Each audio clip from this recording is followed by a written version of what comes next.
So this is the video I'm going to go through the muscles in this region. Okay, you can see the rectus ventralis, which the finger-like projections inserted on the ribs here, and on the last finger, like muscle fibers is inserted on this rib, and right after this is the best place to observe the intercostal axones or external intercostals. This muscle is this muscle, and I cut on the three edges.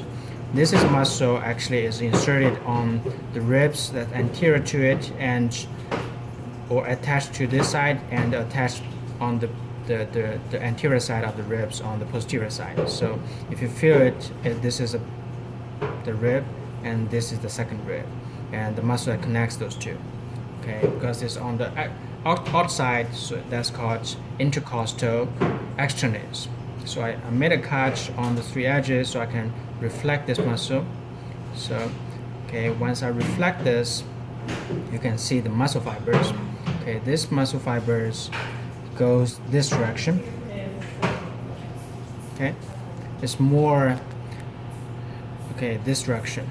Okay, when I reflect this, you will see the intercostal internus or internal intercostals, and the muscle fiber goes that direction. So it's like obliques is always crossing each other. This and external ectonus is this, and this one is this, and so it makes sure that both directions, all directions, you have muscles to move the ribs.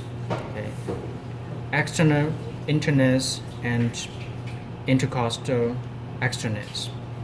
Okay, and this is the only place that you can show it without removing all those muscles.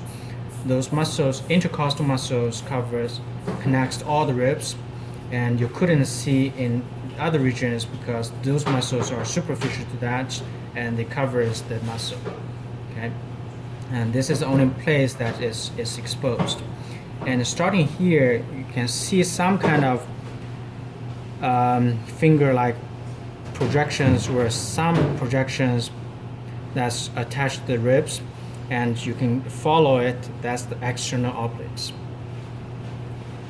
Okay, external obliques, and this is rectus ventralis. And if you go more on the dorsal side, you also see those finger-like muscles. You have two different groups. Okay, the one group more anterior, close to the head, goes that direction. You can see this is one, this is another, and this is another. If you follow deeper, there's many groups. So this group is called serratus dorsalis cranualis. Okay, because it's on the cranial side, and it's called serratus. I think it's just describing it's like a finger-like projections. Okay, and on the caudal side, you also have 1, 2, 3, 4. Those are serratus dorsalis caudalis. Okay, the two different sets. And if you look at the directions of the finger-like projections, they're a little bit different. Okay, I think that's all the muscles here. And resume. Yeah, this is a different cut of the obliques. Okay, so this one cut a window, and the previous video shows all the layers separated. Okay, this is a window cut. You can obviously see 3 layers. Most outside layer is external obliques. This goes that direction, and if you cut and flip it, you will see the inner layer. Okay, if you look at the layer here, you will see the muscle fibers here. The direction of the muscle fibers actually goes that direction, goes this direction, which you couldn't see it clearly here. And the most, one second, this direction. Okay, sorry, it goes that direction. Okay, this one goes this direction. The inner oblique goes that direction. So it's kind of this and this, and the transverse oblique, transverse abdominis is the most inner side one and is going that direction again.